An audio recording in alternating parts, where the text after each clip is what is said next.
Bismillahirrahmanirrahim. Assalamualaikum warahmatullahi wabarakatuh.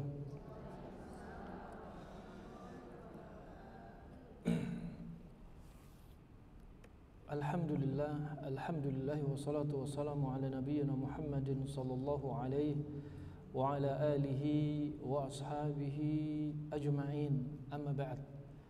Alhamdulillah, ibu-ibu, bapak jemaah Masjid Al-Falah, jemaah Masjid Al-Falah Bambu Apus, ya, yang saya cintai karena Allah Subhanahu wa taala, yang semoga Allah merahmati kita semua.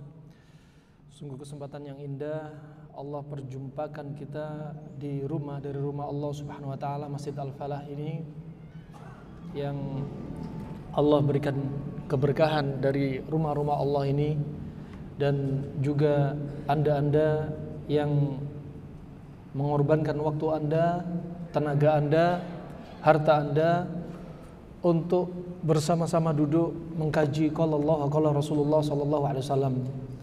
Pada kesempatan kali ini panitia mengundang kami dan kami ucapkan jazakumullah khair atas husnudzon Anda semua untuk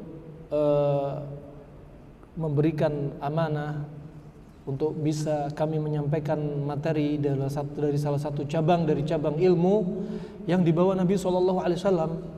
Ya, bahkan ilmu yang dianggap remeh, ilmu yang dianggap tidak ada bobotnya, padahal Allah Subhanahu wa taala dalam sekian banyak ayatnya, Nabi SAW dalam sekian banyak hadisnya mewasiatkan atau menunjukkan bahwasanya Islam sangat peduli dengan kesehatan penganutnya.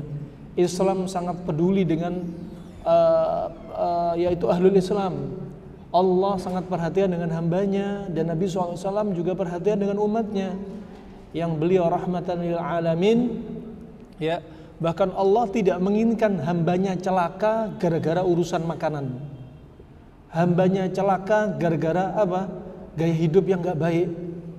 Tidak mungkin Islam membiarkan umatnya celaka. Ya, Allah jika perintahkan sesuatu pasti ada hikmahnya, kebaikan, dan Allah tidak akan mengharamkan sesuatu kecuali pasti di situ ada bahaya, malapetaka bagi hamba Allah Subhanahu wa taala. Fa Nabi SAW rahmatan lil alamin menyampaikan risalah ini, termasuk risalah yang terkait dengan tibbun nabawi, yaitu pengobatan ala Nabi SAW. Ya, pengobatan ala Nabi SAW. Ya, fa tibbun nabawi enggak keluar istilah tibbun nabawi dari lisannya Nabi, tetapi para ulama lah yang mengumpulkan hadis-hadis terkait dengan sehat ala Nabi. Nabi enggak pernah bilang aku punya tibbun nabawi, enggak. Tapi apa? Para ulama mengumpulkan dalam hadis-hadisnya terkait dengan tibbun nabawi, ya. Untuk menisbatkan tibbun nabawi tentunya apa? Sesuatu yang membutuhkan dasar dalil. Karena atib terkait dengan ilmu pengobatan, dan nabawi itu artinya apa? Pengobatan yang disandarkan kepada Nabi. Maka butuh dalil. Dalil ini dikumpulkan. Terkadang ulama mengambil dari firman Allah Subhanahu wa taala dari Al-Qur'an, terkadang juga mengambil dari hadis Nabi SAW. Juga mereka mengambil konsep dari Al-Quran, dari hadis Nabi SAW. Dan pada kali ini kita jadikan judul, ya, bahwasanya perut adalah sarangnya penyakit. Ya, Al-Quran tidak menyebutkan langsung perut sarangnya penyakit, tapi ada isyarat-isyarat yang bisa kita ambil faedah. Ya, rahman wa rahmakumullah, kita bahas judul ini dari apa? Dari Al-Quran. Kita ambil ayat mana yang menunjukkan isyarat bahwasanya perut kita ini memang sarangnya penyakit. Begitu pula kita ambil dari hadis, begitu pula dari ucapan para ulama radhiyallahu anhum ajma'in, dari para sahabat, ya, atau rahimahumullah, dari mereka para tabi'in, tabi'ut tabi'in, dan ulama sampai zaman sekarang. Perut sarangnya penyakit. Ya, ini kalau kita lihat dari Al-Quran, ya, kita perhatikan dari Al-Quran, di antaranya coba Anda perhatikan dari surat Muhammad ayat yang ke-12. Ya, Ketika Anda catat, Anda rangkum, Anda sampaikan kepada umat, Anda sebarkan kebaikan ini, maka bagi Anda pahala. Maka bagi Anda pahala. Kenapa? Karena ilmu semacam ini ilmu yang jarang dikupas. Jarang dikupas, ya. Termasuk apa? Para dai sendiri jarang dikupas. Bahkan kadang dilihat sebelah mata. Dianggap ilmu yang nggak penting. Seandainya ilmu ini nggak penting, kenapa para ulama menulis kitab-kitab Tibbun Nabawi? Kenapa Imam Bukhari mengumpulkan 120 hadis tentang Tibbun Nabawi? Ya, kenapa para ulama Imam Bukhari membuat judul-judul terkait Imam Bukhari, Imam Muslim, Abu Daud, Tirmidzi membuat judul terkait dengan kesehatan? Ya, fa subhanallah, begitu pula selanjutnya Abu Bakar Ar-Razi, ya, begitu pula setelahnya dan setelahnya sampai Asyuti, sampai di zaman sekarang mereka ternyata banyak mengarang menulis kitab tentang kesehatan. Kenapa? Karena dibutuhkan. Antara agama dan kesehatan gak bisa dilepaskan. Untuk kita bisa istiqomah ibadah, kita butuh fisik, kesehatan. Juga fisik kita akan dihisab oleh Allah, kesehatan kita akan dimintai tanggung jawab oleh Allah. Tsumma latus'aluna yauma idzin 'anin na'im, dan nanti kita akan dimintai tanggung jawab oleh Allah, ya, tentang kenikmatan, termasuk kata Ibnu Qayyim, nikmat sehat. Makanya sehat untuk apa? Sehat bukan untuk kelayapan, sehat bukan untuk rekreasi terus, sehat bukan untuk sibuk ngobrol, begadang, ngopi, ya, tapi sehat untuk ibadah, ya, untuk ibadah. Dan ibadah juga butuh kesehatan. Makanya Imam Syafi'i rahimahullah ta'ala mewasiatkan dalam sekian banyak wasiatnya, ya, bahwasanya dua hal ini gak bisa terlepas. Sampai kata Imam Syafi'i, la taskunanna fil bilad alladhi laysa fihi alim yuftik an dinik wa laysa fihi tabib yumbi'uka an maradhi jasadik. Janganlah Anda tinggal di satu negeri yang negeri itu gak ada seorang alim pun berfatwa tentang urusan agama Anda. Dan jangan pula tinggal di satu negeri yang di situ nggak ada seorang tabib, nggak ada seorang dokter pun yang mengkabarkan tentang kondisi tubuh Anda. Coba, dua ini sangat dibutuhkan. Profesinya tabib, dokter untuk mengobati penyakit fisik, fungsinya orang alim untuk mengobati penyakit hati dari syubhat ataupun syahwat. Makanya dalam surat Al-Asr disebutkan, dalam akhir surat Al-Asr, ya, watawasau bil haq watawasau bis sabr. Ini termasuk isyarat obat penyakit hati ada di sini. Penyakit hati berupa syubhat diobati dengan apa? Watawasau bil haq. Dengan dinasehati dengan perkara al-haq. Apa itu al-haq? Al-yaqin. Apa itu al-yaqin? Qala Allah wa qala Rasulullah. Adapun syahwat, ya, itu diobati dengan apa? Watawasau bis sabr. Diobati dengan kesabaran. Karena sabar itu dibagi menjadi tiga. Sabar dalam menjalankan ketaatan kepada Allah, sabar dalam menjauhi kemaksiatan, dan sabar menghadap qadha dan qadarnya Allah, takdir Allah Subhanahu wa taala. Ini diantaranya tugasnya orang alim, ya, tugasnya orang alim untuk mengobati penyakit hati. Adapun tabib untuk mengobati penyakit fisik. Maka dua hal ini nggak bisa dipisah. Untuk kita bisa istiqomah ibadah, kita butuh kesehatan. Ya, sehat pun juga butuh apa diantaranya untuk kita bisa ibadah. Fa subhanallah, fa hadis Nabi SAW, ya, dari Jabir riwayat Imam Muslim, al-mu'min al-qawi khairun wa ahabbu ila Allah minal mu'min ad-dha'if. Wa fi kullin khair. Seorang mukmin yang kuat itu lebih dicinta di sisi Allah Subhanahu wa taala, lebih baik di sisi Allah Subhanahu wa taala daripada seorang mukmin yang lemah. Kuat di sini asalnya konteks hadis ini adalah kuat iman.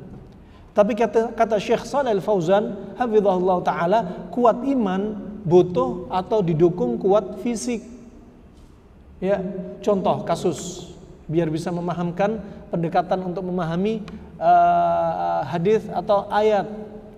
Contohnya, ya, sebagaimana dikatakan wabil misal yattadhih al maqal. Dengan misal biar apa yang kita sampaikan Anda bisa pahami. Contoh, orang yang sakit, pertama orang mukmin qawi, imannya kuat, itu lebih baik, lebih dicinta di sisi Allah daripada mukmin yang lemah. Kuat di sini kuat iman. Kuat iman, tapi fisik enggak bisa lepas dari kuat iman. Contohnya apa? Ada seorang misalkan kena stroke, mungkin 1 pekan, 2 pekan, 3 pekan, 4 pekan, dia masih oke, imannya masih kuat. Ketika sudah stroke-nya kronik, tangannya mengecil, nasallahu alafiyah, kakinya mengecil, mukanya merah, ya permisi, kemudian dia nggak bisa jalan ke masjid, nggak bisa ikut kajian, nggak bisa ikut taraweh, nggak bisa silaturahmi ke sana kemari, nggak bisa ziarah ke teman-temannya, kemudian juga nggak bisa mengantar anak istrinya, nasallahu alafiyah, berarti apa? Banyak pintu kebaikan dari perkara ibadah yang akan tertutup. Makanya untuk bisa iman kuat itu butuh apa? Fisik kuat juga. Ya, butuh didukung. Makanya Nabi SAW mengambil sebab-sebab agar beliau tetap istiqomah dalam menjalankan menyampaikan risalah ini. Coba bagaimana istirahatnya Nabi, bagaimana makannya Nabi, bagaimana aktivitas fisik Nabi SAW, sampai dibahas Ibnu Qayyim bagaimana pakaian pilihannya Nabi, bagaimana ranjangnya Nabi. Nah, kalau kita ulas, Masya Allah banyak sekali Nabi SAW mengambil sebab agar dirinya tetap sehat. Walaupun Nabi diberi kekuatan berapa kali lipat dari kekuatan para sahabat, Nabi tetap menjaga aktivitasnya, makanannya, istirahatnya. Begitu pula, walaupun Nabi SAW sudah dijamin masuk surga, Nabi SAW tetap masih salat malam, sebagaimana dikatakan Al-Mughirah bin Syu'bah dan Aisyah radhiyallahu anha ketika tanya kepada Rasulullah, ya Rasulullah, engkau sudah dijamin masuk surga, kenapa salat sampai kedua kaki kamu bengkak ya Rasulullah? Kemudian apa kata Rasulullah? Afala akunu abdan syakura? Apa aku nggak boleh untuk menjadi seorang hamba yang bersyukur? Nah, ini perlu diperhatikan. Subhanallah, Rasulullah SAW salat malam yang dibaca Al-Baqarah, Al-Imran, ya, panjang-panjang yang dibaca sampai kedua kakinya bengkak. Muslimin muslimat salat malam yang dibaca trikul, ya, kakinya sudah bengkak duluan.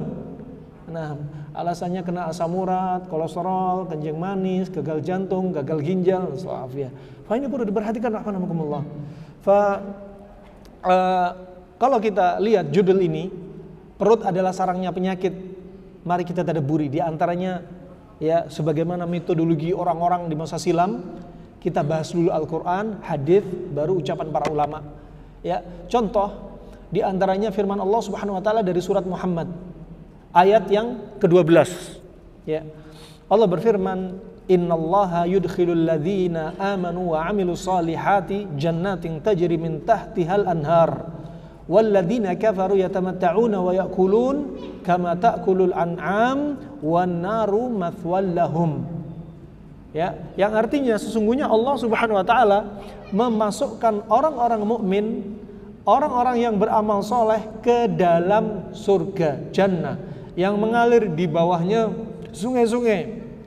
Dan orang-orang kafir, lawan dari orang muslim, mukmin, muhsin, ya, dan orang-orang kafir mereka bersenang-senang di dunia dan mereka makan, merasakan lezatnya makanan seperti makannya binatang, dan jahanam adalah tempat tinggal mereka. Subhanallah. Ayat ini betul-betul sangat sensitif kalau kedengaran dengan orang-orang yang tidak beriman kepada Allah. Mungkin mereka baper. Ya. Padahal ini Al-Qur'an dan langsung dari Sang Khalik, Sang Pencipta, menyampaikan wasiat yang begitu berat, yang begitu menjengkelkan telinga orang-orang yang enggak beriman. Ya. Coba Allah sampaikan walladzina kafaru. Dan mereka orang-orang yang enggak beriman, mereka itu kalau bersenang-senang di dunia, merasakan lezatnya makanan yang mereka makan seperti binatang ternak. Subhanallah. Ini ucapan keras firman Allah Subhanahu wa taala. Naam. Ya. Oleh karena itu Gak boleh kita makan kayak binatang ternak. Kalau orang muslim, bagaimana binatang ternak kalau makan? Contoh sapi. Ya. Sapi ini kalau melihat padang rumput savana hijau di hadapan matanya, walaupun perutnya sudah buncit, walaupun dia sudah gemuk, tetap mulutnya ngunyah rumput yang ada di hadapannya. Orang muslim jangan seperti binatang ternak. Terus orang muslim harusnya seperti apa? Orang muslim ya harusnya sebagaimana yang Allah ajarkan, ya, sebagaimana Allah ajarkan, contohnya Sebagaimana dalam firman Allah Subhanahu wa taala dalam surat Al-A'raf ayat 31. Ini harusnya seorang muslim seperti ini. Ya, bagaimana firman Allah Subhanahu wa taala? Wa kulu washrabu wa la tusrifu innahu la yuhibbul musrifin. Ini firman Allah Subhanahu wa taala jelas di sini. Dan makanlah dan minumlah Anda, tapi jangan berlebih-lebihan. Allah nggak suka dengan orang-orang yang berlebih-lebihan. Allah nggak suka dengan orang-orang yang berlebih-lebihan.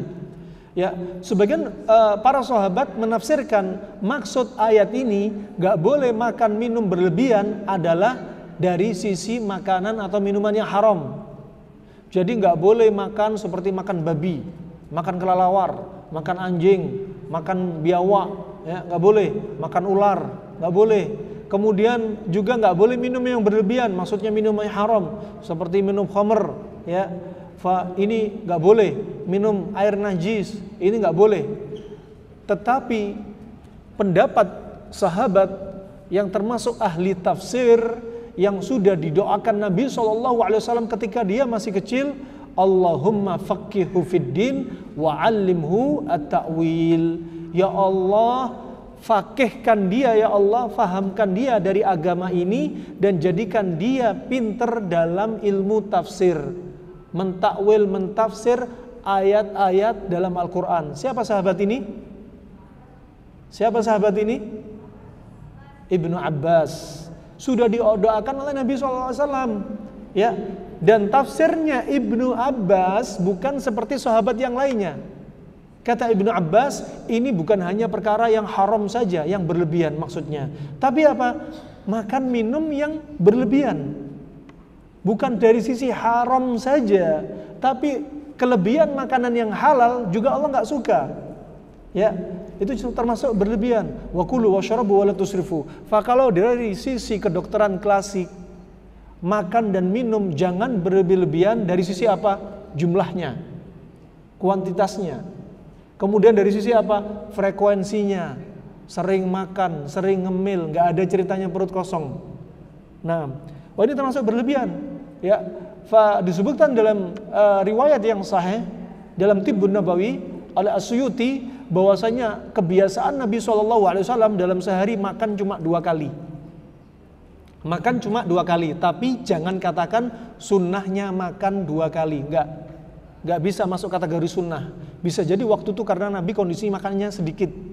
Ya, Nabi makan 2 kali, disebutkan riwayat yang lainnya dari makan 2 kali ini, Nabi seringnya sekali dari 2 ini Nabi hanya makan kurma. Satunya menu makanan yang lain, ya, katakan ada hais, ada menu makanan namanya hais, ya. Yang kalau misalkan sekali makan hais, makan momen yang lainnya hanya makan kurma, ya. Tapi sekali lagi nggak bisa kita katakan sunnah, ya.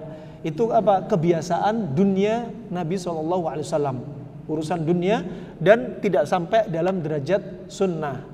Demikian, kalau makan jangan kuantitasnya berlebihan, frekuensinya berlebihan, jangan, termasuk kombinasinya berlebihan. Panas ketemu panas, ya, yang berlebihan, sehingga tubuh akan semakin panas, atau dingin ketemu dingin berlebihan, atau panas dan dingin tapi juga berlebihan, nggak boleh juga. Ya, apa itu panas dingin? Contohnya yang dikonsumsi Nabi SAW seperti kurma dengan semangka, ya, kurma dan semangka contohnya. Kalau di tempat kita misalkan selain kurma dan semangka, mungkin makan siangnya bisa contoh panas dingin nasi dengan ikan segar, ini contoh, ya. Atau makan kambing dengan sayur salad, ini contoh panas dingin. Subhanallah, berlebih-lebihan juga dari sisi apa? Pantangan. Sudah punya kencing manis, Masya Allah, minum es teh lagi, ya. Sekali minum, ya, gulanya 3 sendok, 6 sendok. Wah, ini hukum asalnya makan gula itu halal, tapi kalau berlebihan bisa jadi makruh. Tapi kalau sudah kencing manis berlebihan bisa jadi haram. Ya, hukumnya banyak-banyak makan gula. Kenapa? Bisa bunuh diri. Nah, ini diantaranya rahimani wa rahmakumullah jami'an. Maka wakulu washrabu wa la tusrifu. Makan dan minumlah Anda jangan berlebihan. Ini kita masih bicara konteksnya Al-Qur'an. Makan nggak boleh berlebihan, minum juga nggak boleh. Ya, jangan dibayangkan hanya makan saja yang nggak berlebihan. Ya, nggak boleh makan banyak, nggak bagus. Ya, kalau minum banyak itu bagus karena banyak minum itu sehat. Salah juga. Al-Quran nggak seperti demikian. Makan nggak boleh berlebihan, minum juga nggak boleh berlebihan. Ya, kalau Anda minum berlebihan juga menimbulkan masalah pada tubuh Anda. Di antaranya disebutkan Al-Hafidh atau Imam Zurnuji dalam kitabnya Ta'lim Muta'allim ulama 600 Hijriah, beliau menyebutkan orang kalau kebanyakan minum air, tubuhnya akan seperti air, dingin, dan dia akan menjadi pemalas. Ya, diajak suruh suaminya, "Bun, tolong cuciin baju ini, mager mas, pakai ART aja." Ya. "Bun, nanti malam ya kita lakukan ritual." "Mager mas, cari istri lain saja." Coba. "Bun, ini anak-anak tolong ini mandiin." "Mager mas, kamu aja yang mandiin." Kenapa? Kebanyakan minum air. Hati-hati. Wanita frigid juga gara-gara kebanyakan dingin. Banyak minum air, banyak konsumsi semangka, banyak konsumsi timun, ya. Dingin-dingin semua dikonsumsi, airnya air dingin, es dan lain sebagainya. Tubuhnya dingin, akhirnya apa? Akan muncul penyakit sifatnya dingin, punya vertigo, ya. Kemudian kena rematik, ya. Kemudian juga sering batuk pilek, ya. Kemudian juga diantaranya apa? Disuruh ngafal Al-Quran 5 ayat nggak masuk-masuk, kajian ngelek nggak nyambung-nyambung. Kenapa? Otaknya dingin. Nah, makanya kalau Anda punya anak seperti speech delay, di antara speech delay sebabnya apa? Otak dia terlalu dingin. Kasih menu makanan panas-panas kesukaan dia. Contohnya apa? Bisa kismis, kurma, ya, bisa kacang fustuk, itu ajib. Ya, hitungan 2 pekan ada di antara mereka anak yang usia 4 tahun speech delay sudah banyak ngomong, hanya karena diinilah hanya konsumsi kismis diperbanyak. Kenapa? Bikin otak yang lembab, dingin dipanaskan dengan makanan. Makanya sehat itu mudah, sehat itu murah. Untuk obat speech delay Anda nggak perlu impor dari luar negeri. Kalau tahu konsep panas dingin nih, ajib, masya Allah. Makanya wakulu washrabu wala tusrifu, makan minum jangan berlebihan. Minum juga nggak boleh berlebihan. Ya, kalau tubuh kebanyakan dingin akan menjadi malapetaka bagi diri kita. Di antaranya para ulama, ya, menyebutkan apa? Menyebutkan mentadabburi firman Allah Subhanahu wa taala, ya. Firman Allah Subhanahu wa taala,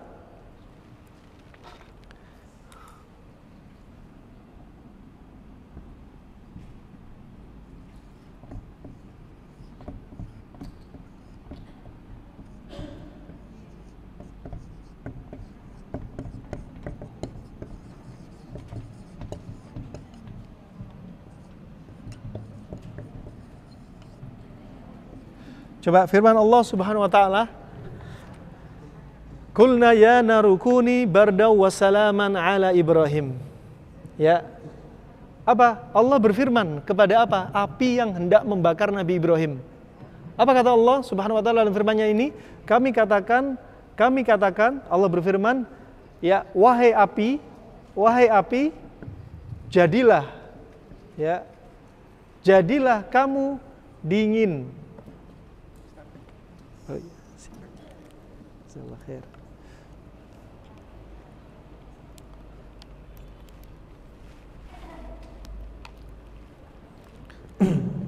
Jadi Allah berfirman, wahai api, jadilah kamu dingin. Ini api, panas, membara, dan panasnya nggak sembarangan, betul-betul panas. Jadilah kamu dingin. Allah berfirman, tidak berhenti di sini.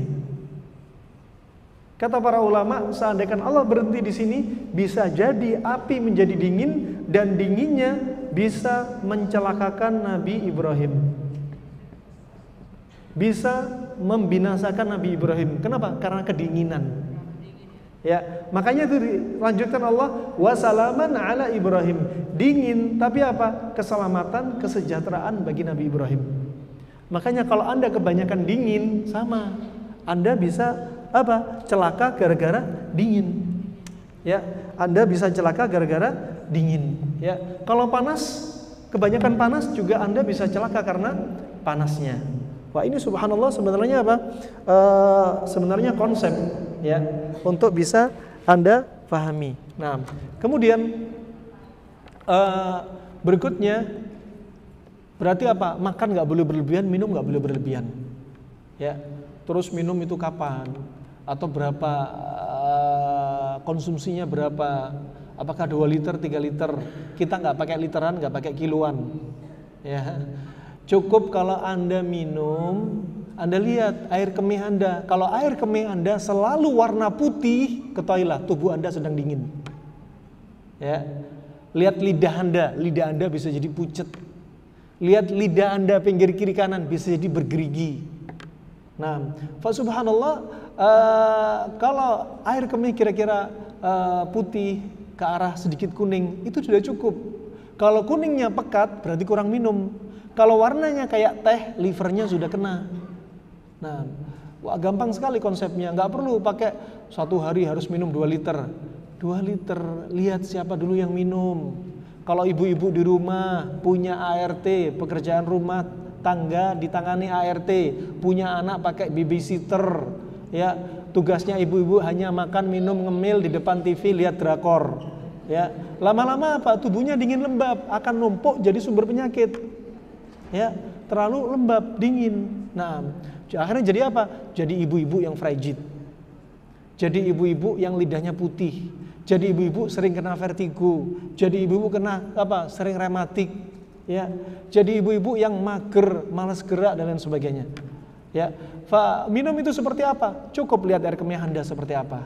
Nah, kenapa sebenarnya Anda makan buah ada air, makan sop ada air, habis makan buah, makan sop ada air, sayur ada air, semuanya ada air, masih ditambah air minum 2 liter, 3 liter. Ya, terus beda anak kecil, wanita di rumah, wanita kerja di luar, terik matahari, laki-laki, ya orang tua, kakek-kakek, mereka kebutuhan airnya beda-beda. Standarnya apa? Cukup masuk akal dengan lihat apa? Air kemih Anda. Sudah selesai. Juga lihat firman Allah yang lainnya, surat Abasa ayat 24. Ya. Allah berfirman, "Falyanzuril insanu ila ta'amih." Maka manusia hendaklah melihat makanan yang dimakan. Ayat ini ditafsirkan oleh para ulama, diantaranya Ibnu Katsir. Ya, maksudnya apa? Maksudnya lihatlah makanan yang dimakan dari sisi apa? Dari sisi lihat makanan yang dimakan ternyata membuat kita sehat. Makanan yang dimakan ternyata bikin proses tumbuh kembang. Ternyata bukan hanya itu, kata Ibnu Qayyim rahimahullah ta'ala, lebih dari itu. Lihatlah makanan yang dimakan, itu makanan kesukaan Anda apa enggak. Kalau Anda enggak suka dengan makanan yang ada di hadapan Anda, jangan Anda memaksa diri Anda untuk makan. Walaupun alasannya, saya biar nyenengin tuan rumah, jangan. Kata Ibnu Qayyim, justru bimbingan Nabi SAW, contoh dari Nabi, ketika Nabi makan di rumahnya Maimunah, istri Nabi SAW, dari hadis riwayat Imam Bukhari bersama Ibnu Abbas dan Khalid bin Walid, yang mana dua sahabat ini, Maimunah adalah bibi dari mereka berdua, sehingga mahram, makan bersama, dan dihidangkan menu makanan, 3 menu makanan, ya, aqid, as-saman, sama ad-dhab, daging kadal Arab, minyak saman, kemudian keju. Kemudian Nabi ngelihat ini daging kok aneh, ada ekornya, kakinya aneh, gitu kan? Ma hadzal lahm, daging apa ini? Kata Khalid bin Walid, hadza lahmud dhab, ini daging kadal Arab. Kemudian kata Khalid bin Walid, haramun hu ya Rasulullah, apakah daging ini haram ya Rasulullah? Kata Rasulullah, la laisa bi haram, innama huwa laisa bi ardi qaumi fa ana ajidu fi nafsi u'afu. Ini enggak haram, cuma kaum Quraisy, kaumku enggak biasa makan daging kadal Arab. Dan Nabi membiarkan para sahabat makan. Berarti daging kadal Arab halal apa haram? Halal apa haram? Halal. Jadi daging kadrun itu halal. Ya. Daging kadrun jangan disamakan daging biawak. Saudara kita di Indonesia berburu daging biawak, petentang-petenteng bawa senapan angin, ya. Padahal itu hewan yang haram untuk dimakan. Kadal Arab nggak bisa disamakan. Daging kadrun, kadal Arab ini makanannya apa? Serangga sama tanam-tanaman yang ada di pegunungan dan padang pasir. Ya, kemudian hanya serangga dan tanaman, dan dia nggak punya cakar, nggak punya taring. Sedangkan biawak punya cakar, punya taring, makan ayam, makan ular, makan bangkai, makan tikus, berarti termasuk binatang buas. Walaupun alasannya bisa untuk mengobati penyakit kadas kurap, ya, walaupun bisa untuk meningkatkan syahwat, tetap haram. Kata Nabi SAW, Allah tidak jadikan apa? Pengobatan pada sesuatu yang Allah haramkan. Allah tidak jadikan apa? Innallaha ya lam yaj'al syifaan mimma haramallahu alaih. Allah enggak jadikan apa? Obat kesembuhan bagi yang Allah haramkan. Enggak boleh. Ya, wah kelelawar enggak boleh, ular enggak boleh, anjing enggak boleh, kucing enggak boleh, ya. Kalau enggak boleh sudah enggak boleh. Ya, minum air kemih juga enggak boleh, kecuali satu-satunya binatang yang bisa diminum air kemihnya cuma air kemih onta. Ya. Wah, sebagian orang-orang Yahudi mereka punya ilmu pengobatan yang aneh. Ya, kalau sudah jadi suami istri, si suami minum air kencing istrinya biar awet muda. Ah, ini apa? Ilmu pengobatan yang nyeleneh, ya. Dan ini sesuatu yang diharamkan, nggak boleh. Dan Allah nggak jadikan pengobatan bagi yang Allah haramkan. Ya, satu-satunya apa? Untuk minum seperti yang dibolehkan air kemih cuma apa? Kencing onta. Datang dari Nabi SAW. Ya, ini rahmatullah jami'an. Maka apa? Anda kalau makan, lihat makanan yang Anda makan. Lihat dari sisi halal apa haram. Lihat dari sisi makanan ini pantangan untuk penyakit Anda apa bukan. Lihat makanan ini makanan yang Anda suka apa tidak. Lihat makanan ini makanan cocok dikonsumsi di jamnya apa enggak. Lihat makanan ini kombinasinya benar apa enggak. Perlu diperhatikan. Wah, juga kata Ibnu Qayyim rahimahullah, kalau Anda memaksakan diri Anda makan makanan yang Anda enggak suka, apa kata Ibnu Qayyim? Bahayanya lebih banyak daripada manfaatnya. Jadi nggak usah pakai alasan, saya nggak enak sama tuan rumah kalau nggak dimakan. Nggak, bukan demikian. Justru Anda makan yang Anda suka. Disediakan, Masya Allah, ada tuan rumah ini ajib, hobinya ajib, kuliner, semua isinya jeroan.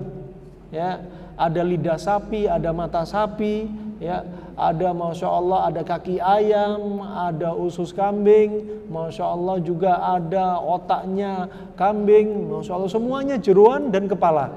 Nah, jeroan dan kepala. Dan Anda nggak suka misalnya, Anda nggak perlu paksakan diri Anda untuk makan, ya, cari menu yang lain. Oh, saya pilih tempe tahu aja Bu, saya lebih suka tempe tahu, misalkan.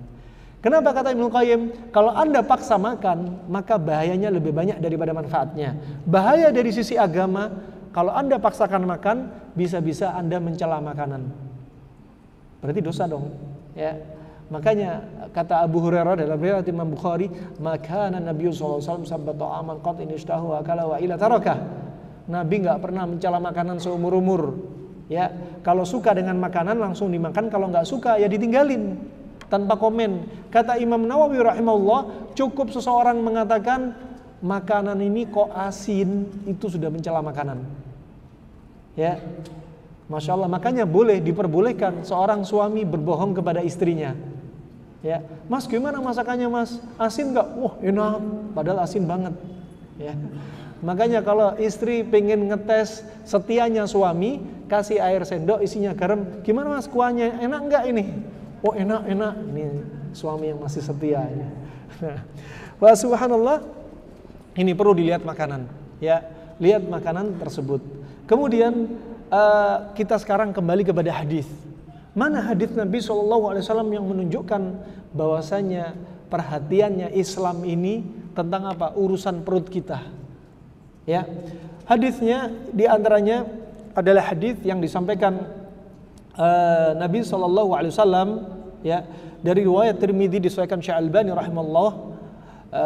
Nabi bersabda, "Ma mala'a adamiyun wi'an syarran min batni bihasbi ibni adam ukulatin yuqimna sulbahu fa in kana la mahala fa thuluthun li ta'ami wa thuluthun li syarabi wa thuluthun li nafasih." Ini hadis jelas gamblang banget. Kata Nabi SAW apa?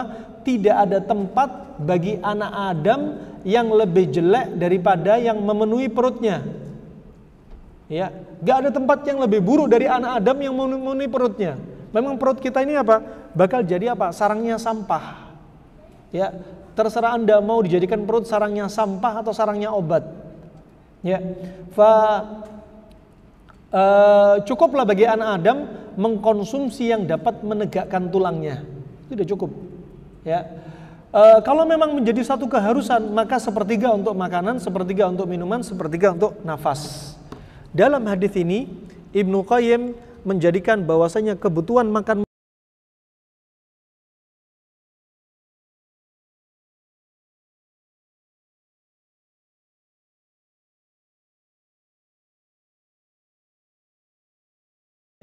Nabi bersabda apa?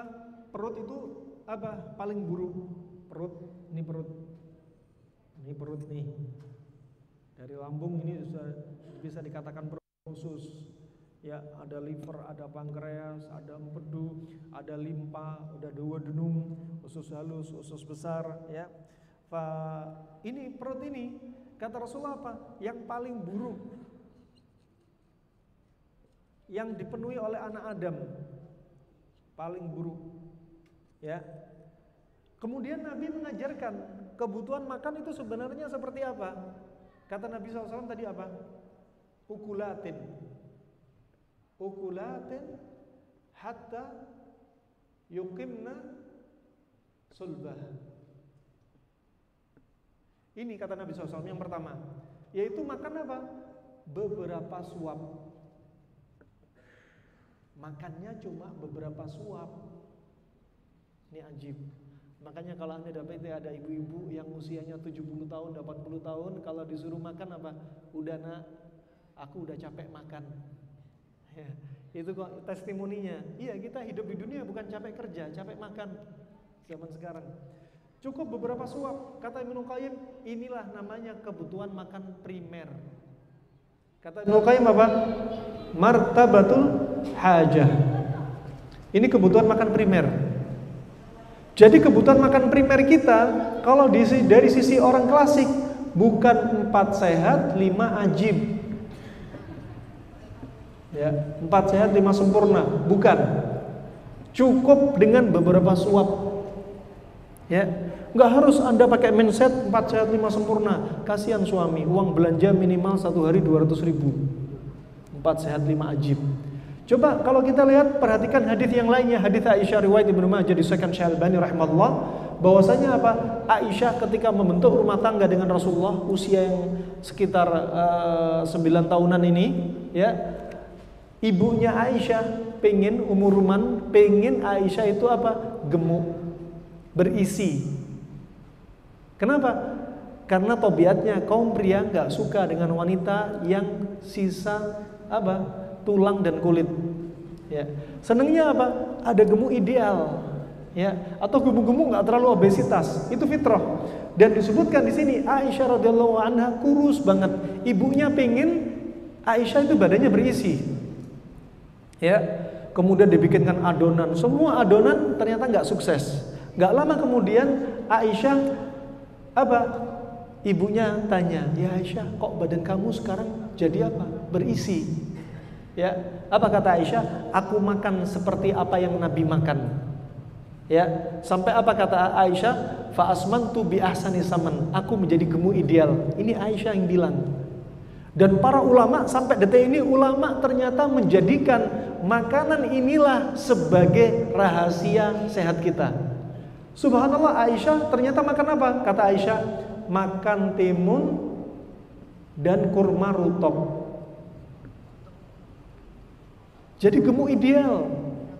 Coba, dengan makanan ini jadi gemuk ideal. Aisyah nggak perlu makan 4 sehat 5 sempurna, nggak perlu. Hanya makan ini bisa gemuk ideal. Ternyata makanan ini, timun itu dingin, ya, rutop itu panas. Makanan ini ternyata berdampak kepada apa? Sistem endokrin, sistem hormon. Pada apa? Kelenjar pituitari, master of gland, pituitari. Di kepala, yang kayak kacang di kepala kita, ternyata mengendalikan hormon kita. Darah tinggi, kondok, ya, tiroid, ya, insulin, kemudian hormon kesuburan wanita, hormon kesuburan laki-laki. Semuanya ini ada di sini, di otak ini, di kepala ini, kecil, ya. Dia yang mengendalikan. Dia ini kacau, tubuh ini kacau gara-gara makanan mengacaukan sistem hormon. Gara-gara perut diserap pembuluh darah, dibawa ke otak. Ini kacau. Kalau ini kacau, lihat ada sebagian wanita, Masya Allah, setelah menikah lama gak punya anak. Ternyata ketika dia sebelum menikah sudah ada akumulasi gaya hidup yang buruk, pola makan yang buruk. Ternyata wanita ini nggak subur-subur, mandul. Ternyata hormon ini kacau gara-gara ketika dia masih kuliah, masih sekolah, perutnya kacau. Nah, jadi obat mandul itu gampang, nggak mahal-mahal. Sekali lagi, sehat itu mudah, sehat itu murah. Perbaiki ini melalui makanan, sehingga endokrin menjadi baik.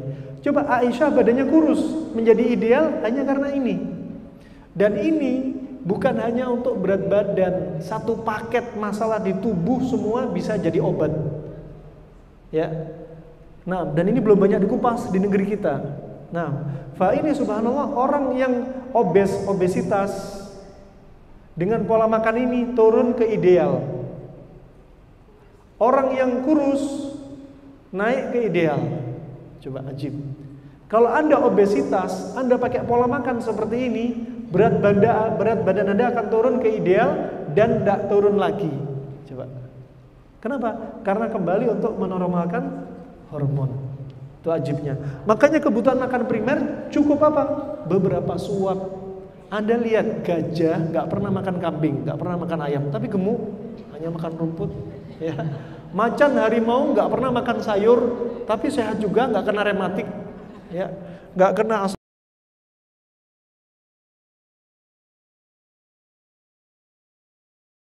ya. Kemudian disebutkan Nabi SAW, kalau ternyata masih ini nggak cukup, masih pengen nambah, apa kata Rasulullah? Kalau mau nambah ya sudah, dikasih rukhsah, sepertiga untuk makanan, sepertiga untuk minuman, sepertiga untuk nafas. Coba, lengkap sekali bimbingan Allah dan Rasulnya SAW. Ini cukup. Ini namanya, kata Ibnu Qayyim, termasuk martabatu az-ziyadah.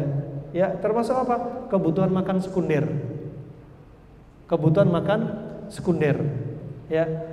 Adapun yang berikutnya martabatul fadlah, kebutuhan makan tersier. Banyak ngemil, banyak ngemol. Ini ya kebutuhan makan tersier. Coba hadis Nabi SAW, ya. Juga Nabi SAW pernah waktu itu bersabda dalam hadis yang sahih, juga disahihkan Syekh Albani rahimallahu taala, dalam sabdanya, ya, syiraru ummatil ladina ghada bin na'imil ladina ya'kuluna alwanat ta'am. Termasuk umatku yang buruk adalah umatku yang terlalu mewarna-warni makanan. Ya, terlalu banyak makanan yang dia hidangkan di atas meja. Maka ini apa kata Rasulullah? Umatku yang buruk. Coba, umatku yang buruk. Ini Nabi yang bilang. Jadi bukanlah mindset yang benar. Anda kepingin anak istri sehat, suami sehat, bapak ibu sehat, Masya Allah belanja setiap hari, semua protein hewani ada diolah. Kambing, bebek, ayam, ikan asin, telur asin, Masya Allah, ya, kelinci, kuda, semuanya ada. Nah, di meja, harapannya anak-anak sehat semua. Ya, lebih sehat daripada anak tetangga yang hanya makan timun sama kurma. Nah, semuanya ada, Masya Allah, ada nasi kuning, ada nasi goreng, ada nasi putih, ada nasi merah, Masya Allah, ya, semuanya lengkap. Dan ini justru tercelah.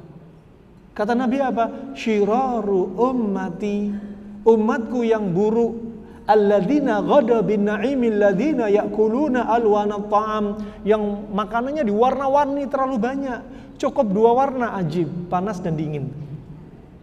Itu enak, efektif, efisien, ngirit. Anda bisa sisa uang belanja ditaruh, celengin beli emas, ya, gak usah bilang suami, ajib kan. Harusnya suami ngasih belanja 200.000 sehari, Mas mau makan sehat ya, yang 100.000 masuk saku, ya, untuk beli logam mulia, ya kan. Anda sehat, Masya Allah, logam mulia bisa nanti untuk celengan ketika anak-anak sudah besar. Coba, efektif, efisien banget. Nah, wah, ini rahmatullah jami'an. Ya, sehat nggak perlu sebenarnya uang mahal. Makanya sehat itu murah, sehat itu mudah. Ya, demikian kalau ada orang mengatakan sehat itu mahal, kenapa? Makanannya mahal-mahal, belanjanya banyak-banyak. Ketika berobatnya harus di rumah sakit, laboratorium, oper sana, oper sini, harus MRI, harus CT scan, ya, subhanallah, harus dioperasi ini, operasi itu. Mahal memang. Karena apa? Makanannya mahal, ya, biaya berobat juga mahal. Makanya konsep ini mudah banget. Ini yang perlu diperhatikan. Kemudian berikutnya, kita baru masuk pembahasan kita pada judul perut kita adalah sarangnya penyakit. Ini kita baru masuk. Ya. Di antaranya ucapan-ucapan para ulama, ucapan juga para sahabat. Ya.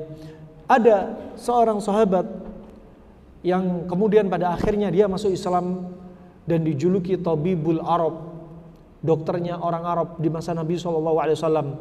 Namanya Al-Harith bin Al-Kaldah. Al-Harith bin Al-Kaldah. Dia belajar ilmu pengobatan di Persia. Ya, ilmu pengobatan adalah ilmu dunia.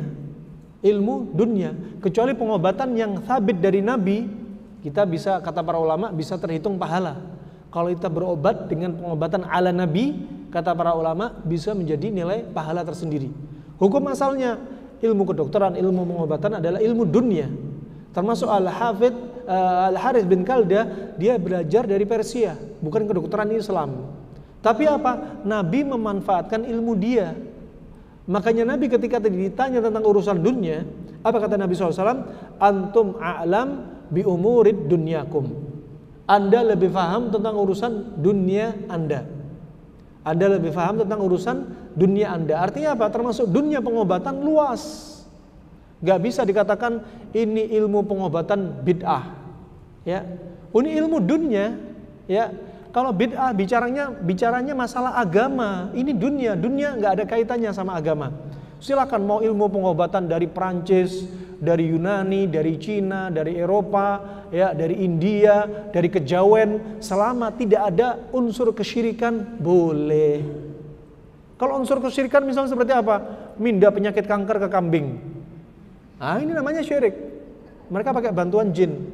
Ngobatin tumor pakai telur diputer-puter di tempatnya tumor kanker, nanti di dalam telur ada jarumnya. Ini namanya sihir. Ya, jeruk minum jeruk. Ya, berobat kena sihir, pergi ke orang pinter yang artinya orang pinter itu dukun. Ini namanya jeruk minum jeruk. Jin berobat ke jin. Nah, bukan demikian, tapi apa? Kita pakai pengobatan yang syar'i dan yang diperbolehkan. Nah, ilmu pengobatan luas. Dan Al-Harith bin Kaldah, dia ilmu pengobatan bukan ilmu pengobatan Nabi, tapi apa? Dari kedokteran Persia. Tapi kalau ada sahabat yang sakit, Nabi memanggil sahabat yang lainnya untuk dipanggilkan Al-Harith bin Al-Kaldah. Di sini menunjukkan apa? Ya, dari satu sisi Nabi bukanlah seorang dokter. Ya, kalau Nabi dokter, Nabi akan obati. Dan ketika ada orang sakit, Nabi akan bertanya, sudah sakit berapa lama, demam berapa lama, batuk pilek berapa lama, ada penyakit keturunan enggak? Tapi Nabi enggak tanya. Ya, adapun obat yang datang dari Nabi dari wahyu, seperti ketika ada orang nyeri pinggang, Nabi enggak tanya dia, orang nyeri pinggang sudah berapa lama nyeri pinggang, gejalanya seperti apa, ya. Kemudian kamu habis melakukan apa? Enggak. Nabi langsung sebutkan obat nyeri pinggang pakai ekor kambing, langsung gitu saja. Disebutkan di ekor kambing dibagi menjadi 3 bagian, kemudian dimasak, kemudian diminum ketika perut kosong. Itu contohnya hadis dari Nabi SAW. Dari sisi kalau Nabi itu seorang dokter yang paling mahir karena dari wahyu. Dari sisi yang mengatakan dia bukan seorang dokter karena pengobatan dari Nabi sumbernya dari wahyu, tapi Nabi bukan punya ahli pengobatan. Ya, makanya Nabi ketika ada orang sakit, Nabi panggil siapa? Orang yang mahir dalam ilmu pengobatan. Seperti Al-Harith bin Kaldah. Ya, Al-Harith bin Kaldah. Juga ada di antaranya dokter dari kalangan sahabat seperti Ibnu Abi Ramsah. Ada Ibnu Abi Ramsah. Ya, dia juga sahabat. Yang ketiga ada namanya apa? Syamardal. Dia sahabat Nabi dari apa? Dari Najran, dari Ethiopia, dan dia juga ahli pengobat. Berarti orang ahli pengobat di zaman Nabi yang disebutkan, yang sabit riwayatnya ada 3 orang nih. Bisa jadi ada yang lainnya tapi nggak disebutkan dalam riwayat. Jadi bapak kedokteran Islam itu bukanlah Ibnu Sina. Ibnu Sina baru jauh, baru muncul. Kalau bapak kedokteran Islam dari kalangan sahabat nih, mereka-mereka ini. Ya. Setelah zaman sahabat ada Imam Syafi'i. Imam Syafi'i juga jago ilmu pengobatan. Ya, kemudian ada setelahnya Abu Bakar Ar-Razi. Dia jago dari ilmu pengobatan. Ya, yang dia hidup sekitar lahir 251 Hijriah. Dan Ibnu Sina baru lahir setelah wafatnya Abu Bakar Ar-Razi 60 tahun. Jadi perlu diluruskan, Bapak kedokteran Islam bukan Ibnu Sina. Masih ada sebelumnya dan sebelumnya yang lebih ahli dan tidak ketinggalan dengan Ibnu Sina. Justru Ibnu Sina mengambil dari mereka-mereka yang sebelumnya. Nah, ini yang perlu diperhatikan. Ya, Islam sangat perhatian. Dan Al-Harith bin Kalda termasuk wasiat dia, ya, ucapan beliau yang indah, kata beliau terkait dengan tema kita hari ini, ya, bahwasanya perut kita adalah sarangnya penyakit. Ya, dikatakan Al-Harith bin Kalda, wa kanatil ma'idatu ra'sudda wal himyatu ra'suddawa wa awidu al-jism ma'tad. Dan adalah perut itu sarangnya penyakit, dan menjaga pola makan itu adalah inti dari pengobatan penyakit, dan kembalikanlah tubuh pada asal mulanya. Coba, mungkin kalimat ini Anda belum bisa memahami 100%. Ya, perut adalah sarangnya penyakit, menjaga pola makan adalah inti dari pengobatan penyakit, dan kembalikan tubuh pada kondisi asalnya. Coba. Juga dalam kitab Huang Dine Jing, kitabnya orang Cina yang ditulis sekitar 3000 tahun sebelum Masehi, dia mengatakan penyakit yang sulit diobatin ternyata kembalinya hanya melalui makanan. Karena mayoritas penyakit makanan, obatnya juga makanan. Gak ada ceritanya Anda harus mengkonsumsi obat pengencer darah seumur hidup. Gak ada. Obat pengencer darah seumur hidup, asam urat seumur hidup, ya, darah tinggi seumur hidup, kan kasihan tubuh kita. Ya, Anda minum obat seumur hidup kalau apa? Kalau Anda nggak merubah pola makan Anda. Makan masih masya Allah, ya, jorki masuk, ya, usus masuk, masya Allah, otak masuk, lidah masuk, mata masuk, ya, kikil masuk, semuanya masuk, ya kan? Ketika sudah masuk, Anda butuh pengencer darah, kolesterol, diminum seumur hidup karena Anda makannya masih seperti itu. Ya, kalau Anda pola makan diperbaiki, nggak perlu Anda minum obat seumur hidup. Obat seumur hidup bagi mereka yang nggak mau merubah pola makannya. Ya, nah, begitu pula Bapak kedokteran Yunani, Hippocrates. Beliau ini hidup sekitar 200 tahun sebelum Nabi Isa lahir, sebelum tahun Masehi. Ya, dia sudah berwasiat, ya, jadikanlah makanan Anda sebagai obat. Dan obat Anda ya makanan Anda sendiri. Jadi kalau Anda makan mikir, ini obat bagi saya enggak? Ya, kalau Anda sakit, ya, jadi kalau Anda mikir makanan kombinasinya bener enggak, konsumsi di jadwal-jadwal yang direkomendasi untuk makan apa enggak, itu perlu dipikir sehingga jadi obat bagi Anda. Kalau Anda sakit, jadikan makanan Anda juga sebagai obat. Anda misalkan sakit mah, ya, sakit mah, kena GERD misalnya, subhanallah, ya, Anda mau berobat akupunktur, herbal, mau pengobatan biomekanik, mau pengobatan pakai obat kimia, mau pakai refleksi, mau pakai totok punggung, silahkan. Apapun sah-sah saja. Tapi kalau Anda belum perbaiki pola makan, akan ada saatnya sakit mah Anda kembali lagi. Kenapa? Karena penyebabnya sakit mah pola makan. Pakai herbal, temulawak, macam-macam, ya. Wah, dengan izin Allah sembuh. Tapi sembuh sampai kapan? Sampai efek obat habis. Dia akan sakit lagi. Kenapa? Karena pola makan kita nggak dirubah. Jangan ngayal, saya mau obat yang cespleng. Kalau saya minum obat ini nggak akan sakit lagi. Ya, ini ngayal. Ini obat dari Hong Kong nih. Ya. Nah, pola makan tetap didatengin penyebabnya, ya akan balik lagi. Sebagian ibu-ibu keputihan, permisi. Keputihan kenapa? Karena lembab berlebihan di dalam tubuh, keputihan.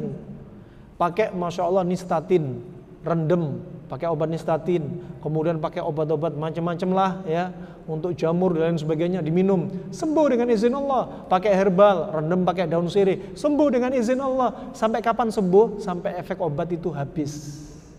Setelah efek obat habis, pola makan masih tetap akan jadi keputihan lagi.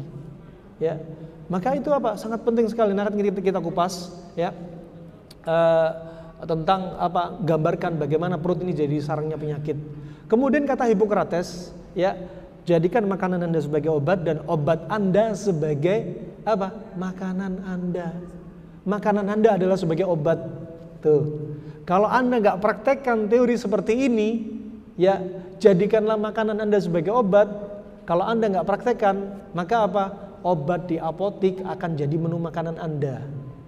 Sebelum makan, minum antasida, obat sakit mah. Setelah makan, minum obat kolesterol dan pengencer darah. Sebelum tidur, minum omeprazol untuk sakit mah. Sebelum tidur, minum diazepam, ya. Wah, ini berarti nggak sehat, sakit, ya. Makanya kalau Anda nggak perhatikan makanan Anda, maka apa? Obat di apotik akan jadi menu makanan Anda. Ya, makanya definisi sehat itu apa? Kata orang Cina klasik, sehat itu enak makan, enak tidur, enak perasaan. Simple, gak perlu definisi panjang-panjang. Kalau dari Qomus Al-Muhit, Qomus orang Arab klasik, sehat itu apa? Ketika tubuh dalam kondisi seimbang. Sakit itu apa? Ketika tubuh keluar dari kondisi seimbang. Seimbang itu kayak apa? Nanti kita bahas. Sehat itu enak makan. Jangan bilang sehat kalau sebelum makan minum obat sakit mah. Setelah makan minum obat darah tinggi, pengencer darah, kolesterol. Ini berarti nggak sehat. Ya, enak tidur. Jangan bilang sehat kalau tidur mimpi buruk terus. Disihir, kena jin, punya dendam, mimpi sama orang yang didendami. Masya Allah. Ya, ini berarti nggak sehat. Jangan bilang sehat kalau sebelum tidur harus minum obat penenang. Jangan bilang sehat kalau tidur bangun 3 kali 5 kali pipis terus, berarti nggak sehat, ginjalnya rusak, lemah. Ya, jangan bilang sehat kalau perasaan nggak nyaman, dendam sama suami, ya, masya Allah, dendam sama orang tua, sama ibu sendiri, ya, dendam sama tetangga, emosi dan lain sebagainya. Ini berarti nggak sehat. Ya, berapa banyak kami dapati ibu-ibu yang sakit-sakitan ternyata apa? Dendam sama orang tuanya, padahal orang tuanya sudah meninggal. Merasa apa? Dia merasa ibunya dulu pilih kasih, sampai dendam sampai ibunya sudah meninggal. Ya, terjadi yang seperti ini. Juga pernah kami dapati ada ibu-ibu kena gondok, kelenjar tiroid, membengkak. Ya, usut punya usut, kembali ke kasus psikisnya dia, perasaan dia. Bu, ibu punya dendam nggak? Akhirnya ngaku, iya Ustaz. Dendam sama siapa? Suami. Kenapa dendam sama suami? Suami dulu mau minta poligami, subhanallah.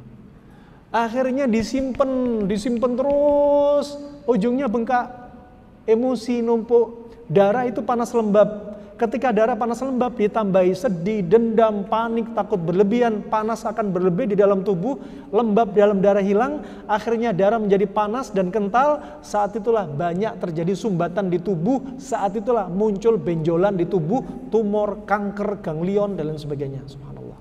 Karena emosi. Bengkak tiroid juga demikian. Diruqyah hanya setengah jam, tiroidnya kempes. Kenapa? Hatinya tenang. Ya. Coba simple banget, ilmu pengobatan itu simple. Ya. Subhanallah, ada kasus kanker, sekian banyak ibu-ibu atau kaum pria yang kena kanker, dari sekian puluh kasus diterapi dengan hanya membaca Al-Quran setiap 2 jam, hanya 10 menit baca Al-Quran. 90% dari kasus sembuh dengan izin Allah total. Coba ajib kekuatan Al-Quran. Hati tenang. Ala bidzikrillahi tatma'innul qulub. Bukankah dengan zikir kepada Allah hati kita tenang? Dan induk dari zikir Al-Quran. Wa nunazzilu minal Qur'ani ma huwa syifa. Dan kami turunkan Al-Quran ini sebagai obat. Makanya enak makan, enak tidur, enak perasaan. Udah enjoy di muka bumi ini, gak usah nyimpen perasaan, dendam, panik dan lain sebagainya. Pernah kami dapati kasus ibu-ibu datang ke rumah, waktu itu apa? Gak punya air mata, gak punya air ludah. Ya, simple banget, Anda lihat aja. Suruh keluarkan lidahnya, ujung lidahnya merah. Di bawah lidahnya 2 pembuluh darah bengkak. Ini ciri-ciri orang sedih, atau bisa dendam, atau bisa takut, ya, atau bisa panik berlebihan. Ya, obatnya nggak perlu Anda impor dari luar negeri. Diresepin dokter untuk apa? Beli air liur artifisial. air liur bikinan. Harga 7 juta, nggak perlu. Sebenarnya obati penyakit Anda, sebab pada diri Anda, nggak perlu beli impor obat yang mahal-mahal. Cukup diagnosa diri Anda. Ternyata ibu ini punya sedih yang sangat mendalam. Akhirnya apa? Kerongkongan sering kering, tenggorokan kering, ya air ludah kering, kemudian air mata juga kering. Air mata nggak ada. Ada kasus terkait dengan mata, ada orang yang matanya kelebihan air matanya. Jadi nerocos terus. Ada yang air matanya nggak ada sama sekali. Ketika naik motor kena debu langsung berdarah. Maka yang cocok apa? Air mata itu normal. Kapan dia keluar, kapan dia mengeringkan diri. Nah, dibutuhkan. Itulah air mata ajib. Air mata ini nggak seperti organ kita yang lainnya, Ibu. Kalau ada debu, air mata nggak perlu vakum cleaner. Ada air mata dibersihin. Air mata ini jadi bersih. Ketika ada panas, mata kita nggak perlu pakai AC, ada pendinginnya. Ketika ada hujan, mata kita nggak perlu pakai wiper. Ya, ketika nyelam pun nggak pakai kacamata, air mata kita juga bisa. Kita ngelihat jauh aja, nggak perlu pakai HP, nggak perlu pakai lensa, mata kita bisa cembung, bisa cekung. Subhanallah. Ya, ketika kedinginan, mata kita nggak perlu pakai jaket. Subhanallah, ajib. Ini dinikmati mata ini. Mata jangan digunakan untuk ngelihat maksiat. Jangan digunakan mata untuk melempar pandangan mata yang jahat, melempar ain. Jangan digunakan mata untuk apa? Hasad kepada apa yang kita lihat dari kenikmatan saudaranya. Gunakan mata untuk baca Al-Quran, ikut kajian, ya, Masya Allah melihat ciptaan Allah yang ada di muka bumi ini, gitu. Nah, maka apa? Sehat itu enak makan, enak tidur, enak perasaan. Kalau Anda punya dendam, jangan dipelihara dendam. Kalau Anda punya sedih, cepat move on dari sedih. Kalau Anda panik, takut berlebihan, buang rasa takut dan panik berlebihan. Sedih bisa bikin wajah kita jadi hitam. Dalilnya apa? Firman Allah. Ketika orang-orang jahiliyah punya anak perempuan, mereka itu sedih, takut dicela tetangganya. Karena aib punya anak perempuan di masa silam. Makanya Allah sebutkan apa? Wadhalla wajhu muswadda, ya. Ini apa? Kemudian apa? Fahuwa kadzim disebutkan Allah Subhanahu wa taala. Maka apa? Wajah yang hitam, ya. Wajah yang hitam berubah jadi hitam. Kenapa? Karena ternyata rasa sedih, ya. Ternyata rasa sedih. Coba Anda sebutkan, Anda tulis di antara ini dalil bahwasanya perasaan menimbulkan dampak fisik, ya. Sebagaimana Allah sebutkan dalam surat An-Nahl ayat 58, wa idza busyira ahaduhum bil untha dhalla wajhuhu muswaddan wa huwa kadzim. Ya. Surat An-Nahl ayat 58. Allah berfirman apa? Ya, padahal apabila seseorang dari mereka diberi kabar gembira dengan kelahiran anak perempuan, wajah mereka menjadi hitam, merah padam, dan dia sangat marah. Ini menunjukkan sedih, marah, panik berlebihan bisa membuat wajah jadi hitam dan merah. Nah, bisa wajah tertutup kabut karena sedih. Dan sedih ternyata juga bisa apa? Membutakan mata. Dalilnya apa? Surat Yusuf ayat 84. Allah berfirman, "Wabyaddat 'ainahu minal huzni fahuwa kadzim." Dan kedua mata Nabi Yakub memutih, buta, kata Muqatil butanya sekitar 6 tahun. Kenapa? Fahuwa kadzim, minal huzni fahuwa kadzim. Kenapa? Karena sedih, karena marah, karena panik. Sehingga matanya buta Nabi Yakub. Kenapa sedih? Sedih karena berpisah dengan Nabi Yusuf hampir 40 tahun. Dan dia panik. Kenapa panik? Khawatir ada apa-apa dengan Nabi Yusuf. Makanya setiap malam Nabi Yakub keliling, ya Yusuf, keliling kota-kota. Sehingga Nabi Yakub dijuluki, apa julukan Nabi Yakub? Julukan Nabi Yakub apa? Israel. Apa artinya Israel? Isr itu perjalanan, il itu malam, perjalanan malam untuk mencari Nabi Yusuf. Ada mengatakan Israel dari apa? Isr itu abad, il itu ilah, yaitu hamba Allah. Jadi Anda jangan sampai ada yang bilang orang Yahudi itu orang Israel. Jangan, nggak boleh. Karena Israel adalah julukan untuk Nabi Yakub alaihissalam. Israel jangan dijulukan untuk orang-orang Yahudi. Jangan juluki Israel. Dan kemudian Nabi Yakub apa? Marah kepada saudara-saudara Nabi Yusuf. Ini numpuk sehingga apa? Matanya jadi buta.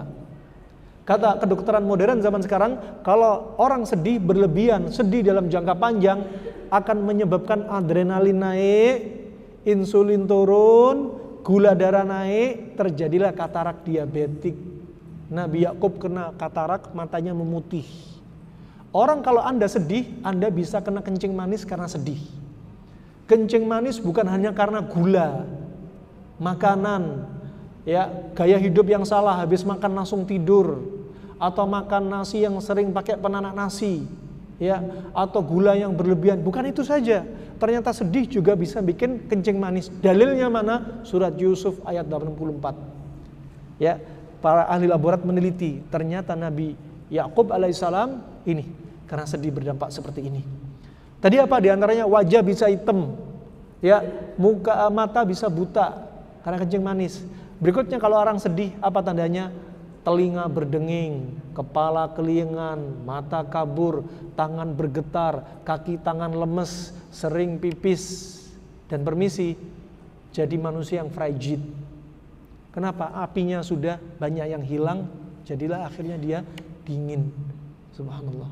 Ya, konsep yang sangat mudah sekali. Dan orang yang sedih juga menimbulkan dampak fisik selain yang kita sebutkan. Apa diantaranya? Kulit keriput. Makanya kalau pengen awet muda, jangan sedih. Tapi juga jangan banyak ketawa terus. Ya, Nabi sudah bersabda, ya, bahwasanya apa? Inna kathratadh dhahik, ya, tumitul qulub. Sesungguhnya orang yang banyak ketawa bikin hati mati. Ya, makanya ya senyum-senyum, happy terus, tapi jangan banyak ketawa, ya. Nah, ada dosisnya, ya. Nah, apa? Jaga ini, jangan sering sedih. Orang sedih, ya, orang yang happy, move on dari sedih, ini sebagai terapi anti aging selain makanan. Hindari makanan yang nggak baik, itu anti aging beneran. Anda walaupun pakai, masya Allah, serum krim malam, siangnya pakai sunblock, terus pakai apalagi? Pakai removing kemudian pakai tonik lah. Walaupun pakai kayak gini-gini, tapi kalau pola makan Anda nggak dijaga, istirahat Anda nggak dijaga, aktivitas fisik Anda nggak dijaga, dalam tubuh itu sudah tua, pembuluh darah sudah kaku. Kenapa? Kebanyakan trigliserid, pembuluh darah sempit. Kenapa? Kebanyakan LDL. Ya, ini nggak bisa pakai serum, nggak bisa pakai ini. Kalau darah sudah sempit, kental dan lain sebagainya, darah nggak bisa nyebar, sel-sel jaringan kurang darah, kurang nutrisi, kurang oksigen dari darah, cepat akan terjadi penuaan. Ya, jantung sudah lemah, ginjal lemah, liver lemah, sel lemah, pembuluh darah sudah lemah, usus sudah lemah. Kenapa? Karena makanan. Ya, nggak perlu Anda pakai resep glowing kalau makanan masih seperti ini. Ya, hati-hati. Di balik istri yang glowing ada suami yang gulung kuming. Ya. Karena untuk jadi glowing mahal. Sekarang kita baru masuk, kita tadaburi. Tentang apa? Tentang bagaimana sih kok ternyata perut jadi sarangnya penyakit. Kayak apa? Kebayang nggak? Ternyata memang betul-betul jadi sarangnya penyakit. Kita kupas insya Allah. Gak ada yang piket ngapus nih. Bismillah.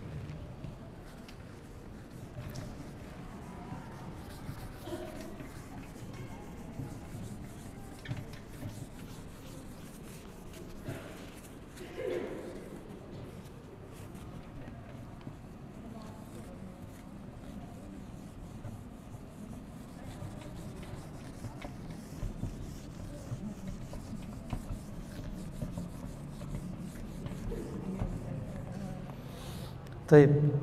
Coba Anda perhatikan. Tadi disebutkan Al-Harith bin Kaldah, dokter yang hidup di zaman Nabi SAW. Perut itu adalah sarangnya penyakit. Dan menjaga pola makan itu adalah inti dari pengobatan penyakit. Ya, dan kembalikanlah tubuh pada kondisi semula. Apa maksudnya ucapan beliau? Nih, kondisi semula. sehat. Sampai nanti di yaumul qiyamah kita akan di padang mahsyar akan ditanyai. Apa pertanyaannya? Alam nusihha laka jismak? Bukankah telah kuberikan bagimu tubuh yang sehat? Nih, kalau Anda sakit nanti hati-hati juga akan ditanya. Asalnya Anda sehat, siapa yang bikin sakit? Kita sendiri yang bikin sakit. Gara-gara makanan kita, pola hidup kita, olahraga istirahat kita yang salah. Ya, makanya nanti diminta tanggung jawab apa? Tsumma latus'alunna yauma idzin 'anin na'im. Kita akan ditanyai. Ya, pada hari itu ditanya apa? Tentang kenikmatan. Na'im. Na'im apa termasuk apa? Kata Ibnu Qayyim termasuk kesehatan. Anda aslinya sehat. Ya. Wah, saya kena migrain, saya kena penyakit ini, penyakit itu, saya sabar karena Allah Subhanahu wa taala. Yang makan itu kita. Allah enggak makan, Allah enggak minum, Allah enggak tidur, Allah enggak ngantuk. Yang merasakan enaknya makan dari makanan yang Allah berikan di dunia ini itu kita. Kalau sakit, jangan salahkan takdir Allah. Salahkan diri sendiri. Fala talumanna illa nafsak. Jangan cela kecuali diri kita sendiri. Ya, contoh ketika pernah ada seorang pemuda ini didatangi Umar bin Khattab. Dia berbuat maksiat dan dia katakan, saya berbuat maksiat karena takdir Allah. Kemudian Umar ngambil pelepah kurma, dipukulin pemuda ini. Kubrak. Kenapa kamu pukul saya? Saya pukul kamu juga karena takdir Allah. Jadi kalau Anda sakit, jangan salahkan takdir Allah. Kitalah yang menyebabkan diri kita sakit. Kita punya andil sebab. Orang sehat tetap sehat karena ada sebab. Orang sehat gampang sakit karena ada sebab. Orang sakit gak sembuh-sembuh karena dia gak ngambil sebab. Orang sakit cepat sehat karena ada sebab. Ya, makanya perlu kita tadabburi. Ini perlu kita perhatikan. Kondisi semula kita sehat. Dan kata beliau, bahwasanya perut adalah sarangnya penyakit. Perut ini mau dimasukkan apa? Kalau perut Anda sering dimasukkan makanan panas ketemu panas, akan jadi penyakit apa? Penyakit panas. Kalau Anda kebanyakan dingin ketemu dingin, ya akan jadi apa? Penyakit dingin. Ini penyakit dingin, penyakit panas. Makanya, kemudian apa? Dan menjaga pola makan, kata beliau, dokter di zaman Nabi, menjaga pola makan adalah inti dari pengobatan penyakit. Makanya jaga pola makan. Apa pola makan apa? Panas dan dingin. Masya Allah. Ya, jaga pola makan dan kembalikanlah tubuh pada semula, kata beliau. Bagaimana cara mengembalikan tubuh pada semula? Contoh, kalau sudah terlanjur kena penyakit panas, berarti makanan minuman dia yang sifatnya dingin. Ini dingin sebagai obat. Ini makanan, makanya kalau Anda makan sering panas dan dingin. Kalau sudah terlanjur kena penyakit terapinya juga gitu, panas dan dingin. Kalau udah punya penyakit panas, obatnya dingin. Contoh, kalau Anda punya darah tinggi, diantaranya apa? Contoh diantaranya apa? Kalau darah tinggi, kasih apa? Misalkan timun, semangka. Kalau ada demam, Nabi anjurkan apa? Untuk dikasih air, bisa dikompres atau banyak minum air, ya. Makanya Nabi nggak bilang ketika ada orang demam, Nabi nggak sampaikan apa? Minum habatus soda, karena habatus soda obat segala macam penyakit. Enggak. Karena habatus soda panas, demam panas. Nabi nggak pakai resep habatus soda, tapi pakai air. Ya, itu contoh. Maka kasih dingin apa? Biar kembali pada kondisi semula. Sebaliknya, ya, ada orang kena rematik, ejakulasi dini, asma, batuk pilek, ya, vertigo. Kasih yang panas, biar kembali ke sini. Ya, biar kembali ke sini. Coba, simpel banget. Ya, makanya kalau kebanyakan panas ketemu panas, jadinya muncul penyakit panas. Kalau kebanyakan dingin ketemu dingin, akan muncul penyakit dingin. Kalau kebanyakan panas dingin, jadinya apa? Kenapa? Betul, meriang, merindukan kasih sayang. Ya, nih, fa subhanallah. Imam Bukhari juga demikian. Coba menjelaskan diantaranya bab apa? Kata beliau, al-jam' bainal launaini fil akli bimarrah. Bab mengumpulkan dua warna, dua sifat makanan sekaligus. Ini kata Imam Bukhari. Jadi kalau makan misalkan timun sama kurma, langsung. Jangan kurma dulu, timunnya setengah jam kemudian, jangan. Juga jangan makan bebarengan, tangan kanan kurma, tangan kiri timun, bukan. Ya, kurma dulu terus timun. Pakai tangan kanan, nggak boleh pakai tangan kiri. Ya, nah, ini yang perlu diperhatikan. Jadi ketika sebagaimana disebutkan Ibnu Muflih dalam kitabnya Al-Adab Asy-Syariah, dia sebutkan faslun fil ilaji wa hifdhi sihhati, ya, bidaf'i kulli syai'in bididdi. Kata beliau Ibnu Muflih, ulama tahun 700 Hijriah, merangkum dari pembahasan apa para ulama sebelumnya, Imam Syafi'i, Imam Bukhari, Abu Bakar Ar-Razi, sebelumnya sampai di zaman beliau simpulkan teori-teori dari hadis Nabi tadi, bab mengobati penyakit. Mengobati penyakit apa? Seperti ini. Ini mengobati. Dan menjaga kesehatan. Menjaga kesehatan seperti apa? Ini untuk menjadikan makanan selalu jadi panas dan dingin. Ya. Apa? Menjadikan segala sesuatu berpasang-pasangan. Mereka diantaranya mentadaburi firman Allah surat Yasin ayat 36. Subhanalladzi khalaqal azwaja kullaha. Maha suci Allah menjadikan segala sesuatu berpasang-pasangan. Baik. Ya. Termasuk makanan berpasang-pasangan, mengobati penyakit berpasang-pasangan. Ada suami, ada istri, ada jantan, ada betina, ada langit, ada bumi, ada matahari, ada bulan, ada gelap, ada terang, ada siang, ada malam, ada tobat, ada maksiat, ada tauhid, ada syirik, ada ion positif, ada ion negatif, semuanya berpasang-pasangan. Sekarang kita lihat, tadi kan judulnya apa? Judulnya apa tadi? Perut, sarang, penyakit. Sarang semut. Astagfirullah.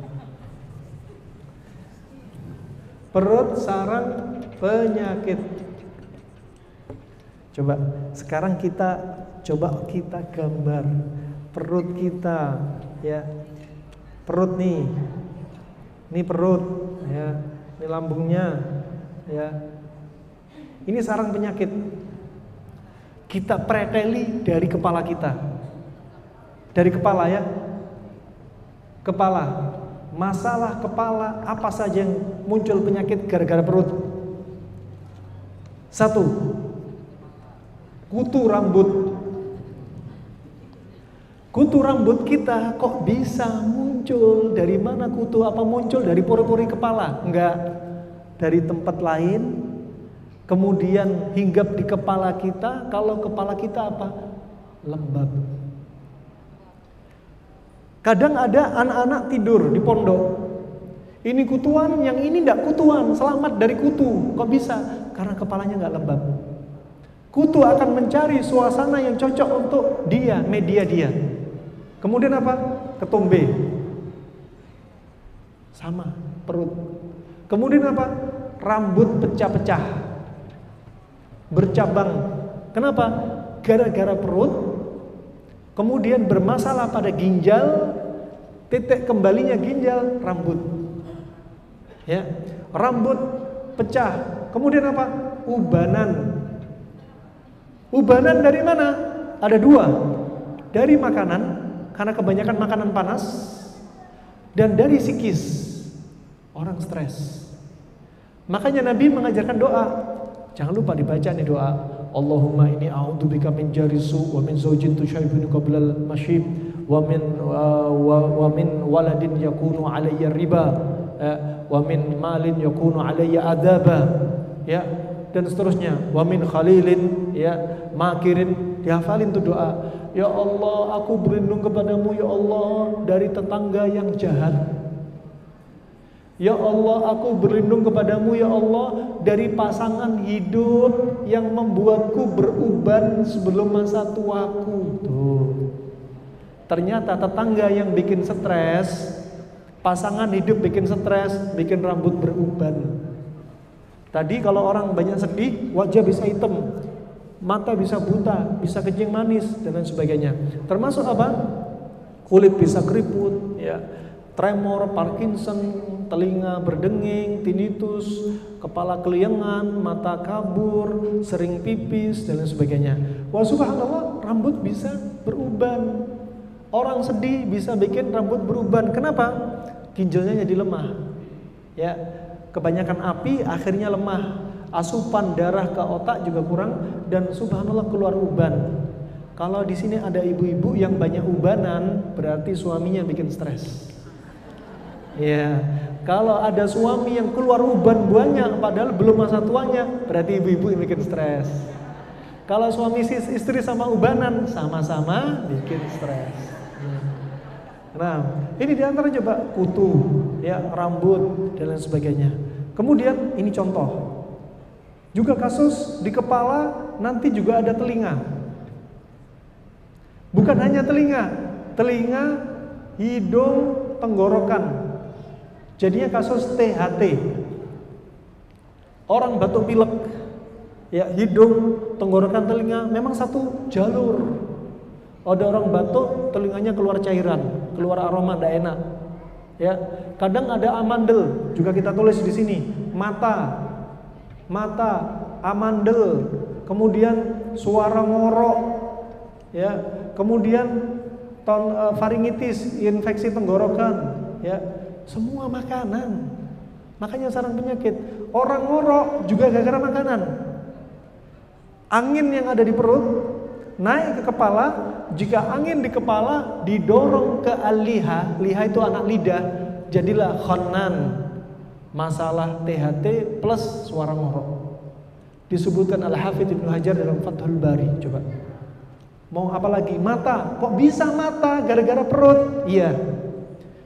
Kata Ibnu Qayyim, kata Al-Hafidz Ibnu Hajar, kalau kita kebanyakan uap di perut, uap ini diserap oleh darah, naik ke kepala, dari kepala uap ini didorong ke mata, terjadilah konjungtivitis, remet. Coba. Sakit mata. Nah, kebanyakan hawa yang numpuk di kepala. Nah, suara ngorok juga demikian. Batuk pilek gampang terjadi karena apa? Sama. Batuk pilek nih karena perut kita. Orang kena babil karena perut kita. Perut kita kalau kebanyakan dingin lembab, apa? Gampang kena COVID. Gampang kena babil. Coba. Oh, dan lain sebagainya. Coba. Lagi-lagi perut, makanya sarangnya penyakit. Ya, sarangnya penyakit. Batuk pilek juga demikian. Terkait THT juga, pilek, ya. Kemudian juga mata minus juga demikian. Dari apa? Darah kotor dari perut karena makanan dibawa ke atas. Darah kotor inilah yang membuat apa? Asupan darah sehat ke mata kurang. Bisa kena mata minus coba.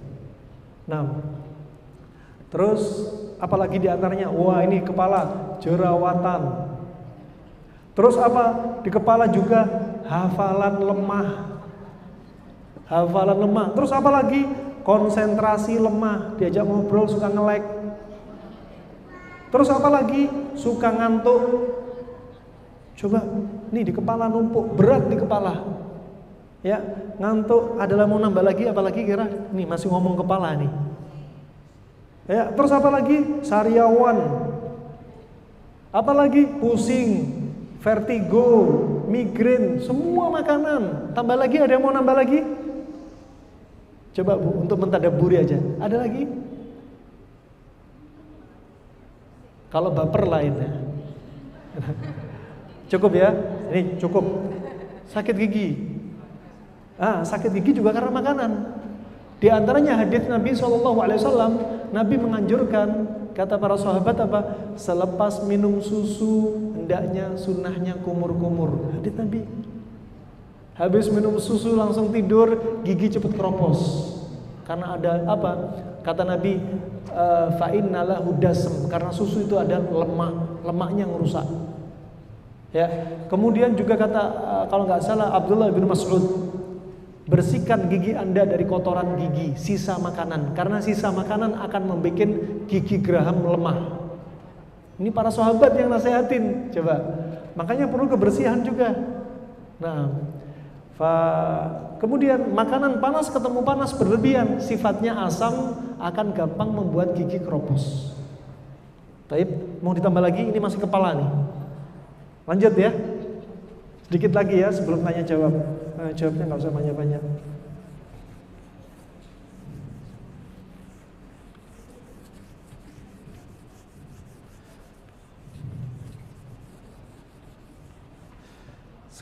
Setelah kepala kita pindah ke leher. Kita runut sekarang.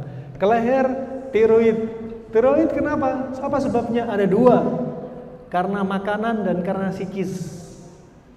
Dan tiroid terjadi pada jenis kelamin laki atau wanita, seringnya wanita. Kenapa? Itu tadi, ibu-ibu paling susah untuk nahan amarah. Gasnya full terus ya. Digas full ya. Hati-hati, amarah jangan disimpan, dendam jangan disimpan. Banyak sekali orang kena tiroid rata-rata kaum wanita. Kemudian leher, tiroid. Terus kemudian apa tadi? Tadi amandel, tonsilitis, faringitis, ya, infeksi tenggorokan, sama karena makanan. Anda kalau punya anak amandelnya bengkak, jangan sekali-kali minta dioperasi. Amandel bengkak itu alarm, berarti makanan anak Anda nggak sehat. Dia bengkak sebagai kelenjar. Kenapa bengkak? Dia untuk melakukan apa? Self defense, untuk pertahanan. Kalau ini udah dilepas, self defense-nya hilang. Polip di hidung juga jangan diangkat. Bukan salah polipnya, tapi salah makanan Anda. Karena dia sebagai apa? Self defense juga. Maka jangan diangkat. Ya, kemudian apa? Tiroid, tonsilitis, terus kelenjar limfe. Kadang orang kelenjar limfenya bengkak semua di sini. Sampai akhirnya timbul kanker kelenjar limfe. Apa sebabnya? Dua. Karena makanan dan karena psikis. Makanan dia sering makanan yang panas-panas, kental-kental, ya. Kemudian ditambah psikis, sedih, tambah jadi pinjol bengkak-bengkak semua. Ya, baik. Sekarang leher. Sekarang habis leher kita pindah ke dada. Coba penyakit jantung, sumbatan jantung kira-kira kenapa? Makanan lagi. Harus pasang ring jantung, makanan lagi. Coba, ini penyakit jantung. Juga Anda jangan tergesa-gesa untuk mendiagnosa jantung koroner, nyeri dada, sesek. Wah, ini ada sumbatan jantung, wah ini jantung koroner macam, jangan keburu. Ternyata dalam teorinya Al-Hafidz Ibnu Hajar, ya, Al-Hafidz Ibnu Hajar bahwasanya apa? Perut kalau kebanyakan gas naik ke kepala, didorong ke jantung, jadilah masalah jantung namanya syawsah. Syawsah itu apa? Nyeri jantung. Nyeri, tapi jangan didiagnosa koroner dulu, bisa karena uap. Subhanallah, pernah kami mendapati kasus anak muda, ya, dia ini kolesterolnya 300 sampai 400. Usia masih sekitar 25 tahun. Jantung rasanya nyeri, kepala pusing, tangan ini berat. Seperti gejala penyakit jantung, padahal enggak. Setelah dibuang darahnya, subhanallah, dadanya langsung plong. Uap yang ada di jantung keluar juga bersama darah. Coba, teori simpel. Ini jantung. Habis jantung, kemudian apa? Paru-paru. Paru-paru juga demikian. Kalau paru-paru terlalu lembab, sering dia batuk pilek. Atau kena COVID, long COVID. Kenapa? Dingin lembab. Kenapa? Makanannya. Ya. Kemudian juga kena asma. Asma menunjukkan dia terlalu banyak kelembapan. Ya. Sebaliknya kalau sudah kena TBC, paru-parunya jadi kering. Ya, bukan lembab lagi. Bahkan menjadi kering, ya, berubah menjadi panas kering. Nah, kemudian paru-paru di dada juga ada lambung. Mau kena GERD, mau gastritis, sama makanan sama fisik penyebabnya. Kemudian apalagi batu empedu, ya, empedu. Empedu sama. Kenapa ada batu? Karena kebanyakan makan panas ketemu panas, panas ketemu panas, jadinya apa? Kering, membatu. Coba. Kemudian apa lagi? Sebutin Bu. Limpa. Ya, limpa. Ya, limpa bisa menjadi lemah. Kenapa limpa lemah? Ciri-ciri limpa lemah. Diajak ngomong suka ngambek. Ciri-ciri limpa lemah, jam 9 sampai jam 11 suka ngantuk. Gampang ngantuk. Ciri-ciri limpa lemah, darahnya sering kotor, sering kesemutan. Ya. Makanya untuk mengobati limpa apa? Kurangi karbo, olahraga, hindari daging sapi. Ya, karena bikin darah tambah kotor. Makanya Nabi bersabda, ini hadis jarang didengar. Padahal Nabi sudah bersabda, apa kata Nabi SAW? Alaikum bi albanil baqar. Hendaknya Anda sering konsumsi susu sapi yang fresh. Wa sumnuha dawa, dan gaje, lemak sapi, lemak dagingnya itu obat. Wa luhumuha dan daging sapi itu penyakit. Hati-hati Bu. Nabi yang bilang daging sapi itu penyakit. Makanya kalau ada penyakit sama obat gak jauh. Ada lalat, satu sayap bawa penyakit, satu sayapnya bawa obat. Begitu pula daging sapi ada penyakit, lemak daging sapi juga sebagai obatnya. Gak jauh-jauh. Kalau Anda makan kacang, kulit arinya jangan dibuang. Ya, kalau makan jeruk, kulit ari jangan dibuang. Ya, kalau makan durian, nah, wah, apa? Penyakit sama obat di situ. Ma anzalal da'an illa anzalalahu syifaan. Allah enggak akan turunkan penyakit kecuali Allah turunkan obatnya. Enggak jauh-jauh. Ya, enggak jauh-jauh. Ini limpa, ya. Limpa juga demikian. Kemudian apalagi? Liver. Nabi menyebutkan, kata Nabi SAW, masu al-ma' masan wala ta'ubbul ma' abban fa innal kibat mimman yashrab ma' abban. Nabi coba berwasiat lagi yang kita jarang dengar. Apa kata Nabi? Kalau minum air, ini kita praktekin aja. Sambil minum. Nah. Bismillah. Nah, minumnya pelan-pelan. Ini namanya apa? Masul ma' masan. Minum air pelan-pelan. Bismillah. Kemudian apa? Kata Nabi, wala tashrabul ma' abban. Dan jangan minum air sekali teguk, sekali nafas. Karena kalau minum air sekali nafas, apa? Kata Rasulullah, fa innal kibat liman yashrab ma' abban. Karena penyakit liver muncul karena orang minum air sekaligus. Hati-hati. Nah, kenapa? Apa hikmahnya kata para ulama? Kita ini di perut ada gas. Kalau kita minum sekali, gantian antara air masuk sama gas keluar gantian. Kalau Anda minum air sekaligus, gas belum sempat keluar, langsung tertimbun, tertanam terus di perut, makanya bisa kembung. Yang berikutnya kenapa? Karena liver ini untuk memanaskan, untuk metabolisme. Ketika Anda minum air sekaligus, liver jadinya kedinginan. Jadi livernya lemah. Coba. Jadi apa? Pencernaan ikut lemah. Ya, perut gampang buncit. Ya, perut buncit sebabnya banyak. Sambil makan, sambil minum, habis makan langsung minum, ya. Kemudian habis makan langsung tidur. Kemudian juga tadi apa? Minum sekaligus, sekali teguk sehingga liver lemah. Kemudian apalagi orang yang stres, perut juga bisa buncit. Kenapa? Ginjal lemah sehingga api untuk memetabolisme juga lemah. Bisa difahami? Baik, liver ini disebutkan Nabi, ada hadisnya. Sahih. Liver juga kena, kemudian empedu sudah, kemudian pankreas. Nih, pankreas khas dengan apa? Insulin dan kencing manis. Ya. Nah, kalau pankreas sudah lemah, insulin jadi turun. Kalau insulin turun, jadilah apa? Kencing manis. Kalau insulin sebaliknya, insulin naik, jadilah apa? Diabetes insipidus. Ini ada diabetes mellitus. Kalau apa? Diabetes insipidus. Akhirnya apa? Kalau kebanyakan insulin, jadinya hipoglikemi, gulanya kurang. Kalau insulin kurang, gula darah naik, hiperglikemi. Coba ajib. Makanan, sekali lagi makanan. Coba mau ngomong apa lagi? Ada kolik abdomen. Kolik abdomen. Kolik abdomen apa? Nyeri perut yang sangat hebat. Bahasa Arabnya al-qulanj.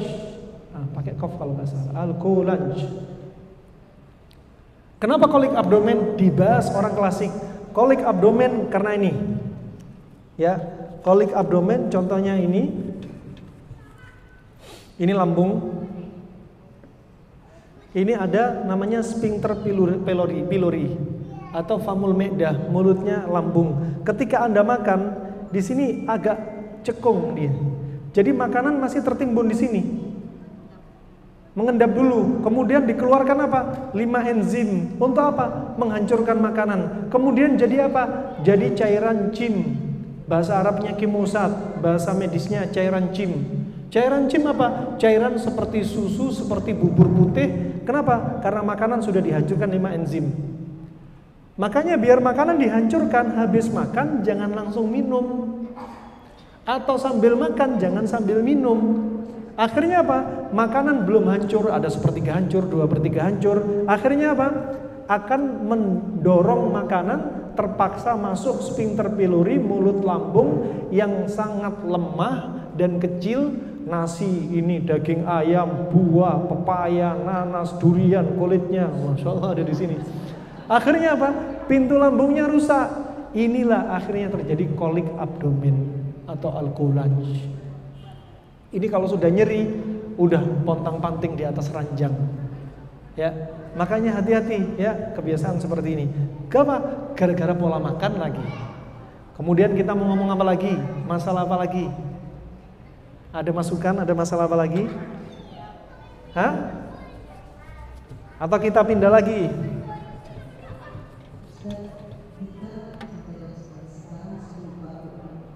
Sudah selesai? Oke, kita jawab. Terakhir berikutnya terkait apa? Terkait rahim. Rahim ingat miom karena makanan. Kemudian apa? Dinding rahim tebal tipis. Tebal tipis juga karena makanan. Akhirnya mengacaukan apa? Tadi kelenjar yang kecil. Di ovarium itu ada apa? Ada corpus luteum. Itu yang akan ngatur ketika sudah terjadi pembuahan, ada saatnya tebel tipisnya hormon ini lagi coba. Ya, mau apa lagi? Endometriosis, head nggak teratur, nyeri ketika head dysmenorrhea, semua karena makanan. Mandul karena makanan. Ya, dan seterusnya. Anda lanjutkan sendiri. Anda bisa jadikan konsep. Karena waktu sudah habis, nggak ada tanya jawab. Ada Bu? Oh iya. Iya.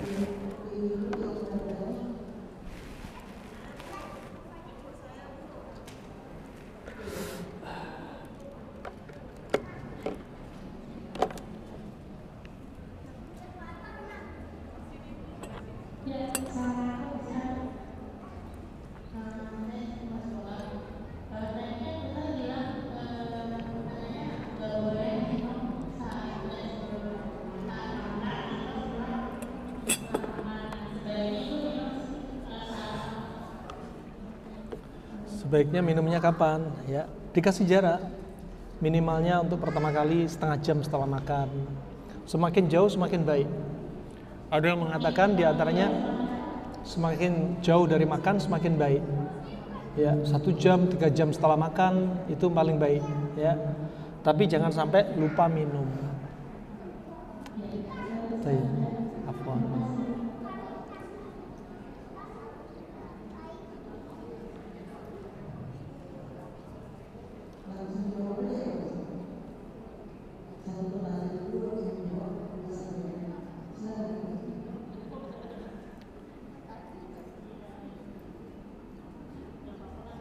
Ya, silakan. Silakan, Bu.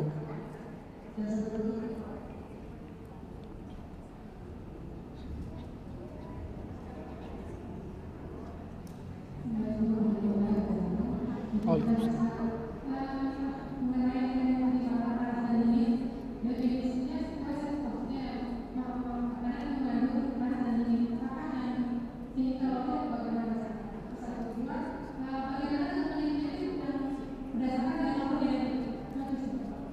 Nggak paham mana, cepat banget kayaknya. Bu, tolong diulangi Bu, pelan-pelan Bu. Cepat banget Bu, pelan-pelan.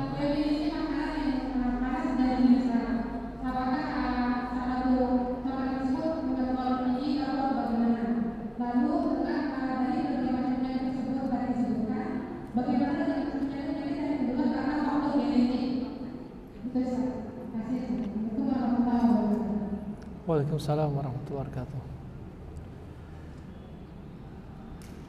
Untuk makanan panas dan dingin, diantaranya nanti tentunya pembahasan sini nggak cukup ya. Nanti kita bisa bahas diantaranya jenis makanan panas dan dingin, ya. Kemudian jenis penyakit panas dan dingin, ya. Terus bagaimana terkait dengan genetik? Wallahu a'lam bishawab, ya. Jika genetik ada masalah panas, ya munculnya ya karena panas, ya, karena panas, ya. Wallahu a'lam bishawab. Ya, insya Allah moga-moga bisa kita dalamin di lain kesempatan. Ya, kita bahas terkait dengan penyakit genetik, juga jenis makanan panas dan dingin, juga penyakit panas dan dingin. Wallahu a'lam bishawab.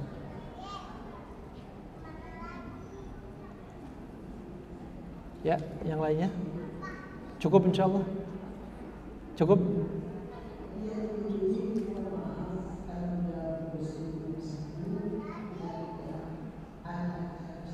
Ya.